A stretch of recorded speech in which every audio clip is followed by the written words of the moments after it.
In this episode, Sony gets sued for banning Lynx by a gamer, Geohot brings back the other OS support, Novell and Red Hat win a verdict in a Lynx case, Apple shuts down Lala, there are 5 alternatives, and Ubuntu's Lucid Lynx, a Mactastic experience.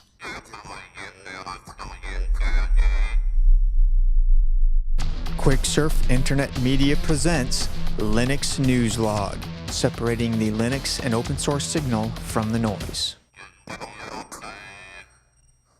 Hey everybody, how's it going? I'm your host Adrian, coming to you almost live from lovely Phoenix, Arizona, here in Studio C1 at QuickSurf Internet Media. Linux News Log is a proud member of the Tech Podcast Network. If it's tech, it's here, so do feel free to head on over to www.techpodcast.com. And if there's anything you like about my shows, there are other technology-related shows over there as well. Let's go ahead and get into these stories for Season 10, Episode 12.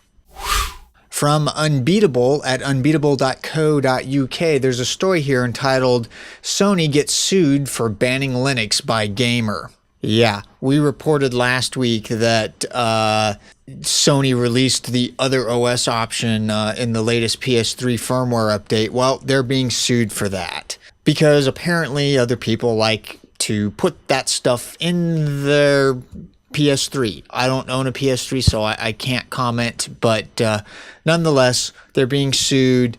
Time will tell how it turns out.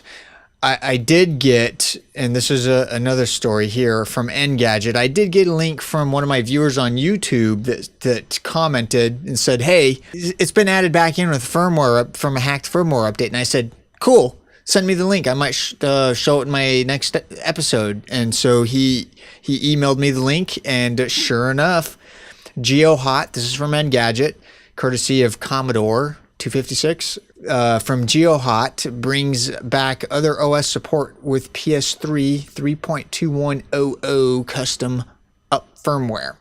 So it's a workaround. Obviously, hopefully Sony will add this back in at a later date, but still, nonetheless, be nice if they never removed it in the first place. Let's go and talk about our sponsor for this episode, GoToAssist Express. If you provide technical support to clients, colleagues, friends, or family, have you found an easy, cost-effective way without being there in person? The best way for me to provide technical support is to do it online with GoToAssist Express. I've been able to help friends learn how to use new software and fix family computer problems without being there in person.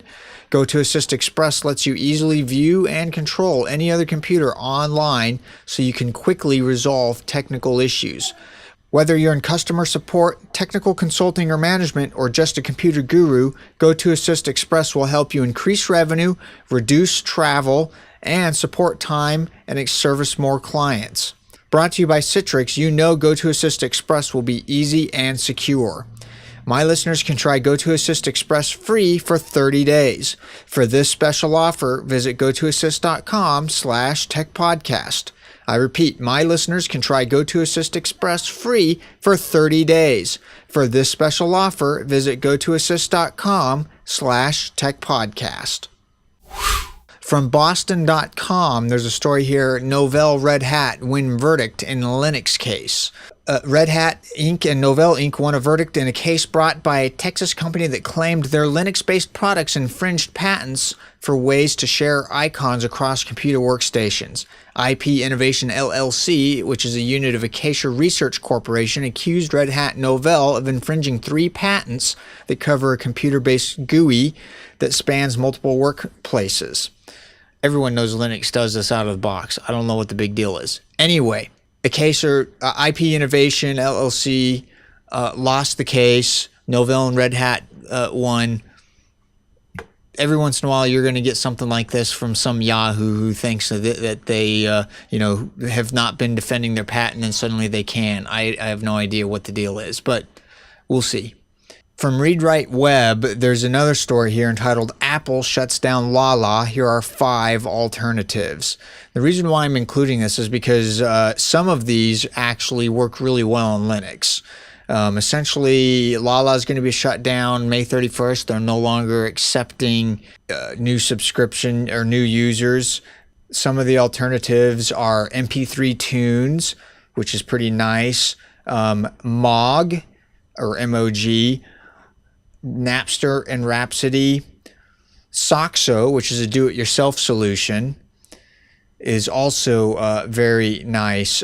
So check it out. If you're a Linux user, definitely some of these might actually work out for you. From Channel Register at channelregister.co.uk, there's a story here entitled Ubuntu's Lucid Lynx, a free Mactastic experience. Yes, this is true. This is a review of the latest version of Ubuntu 10.04.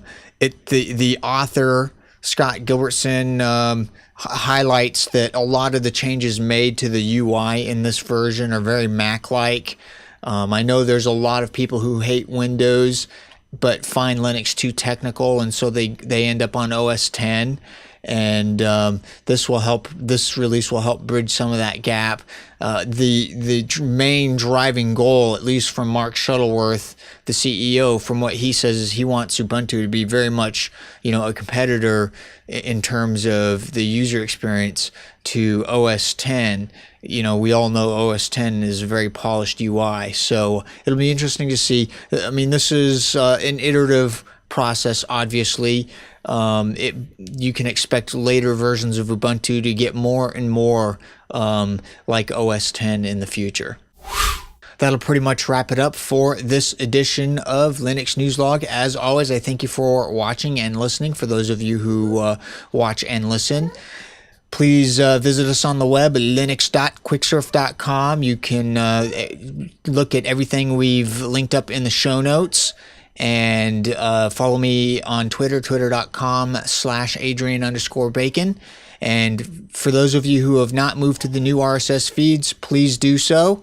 They're linked up in the show notes as well. Everything you need is in the show notes. And with that, I'll see all of you on the next episode. See you then. Bye.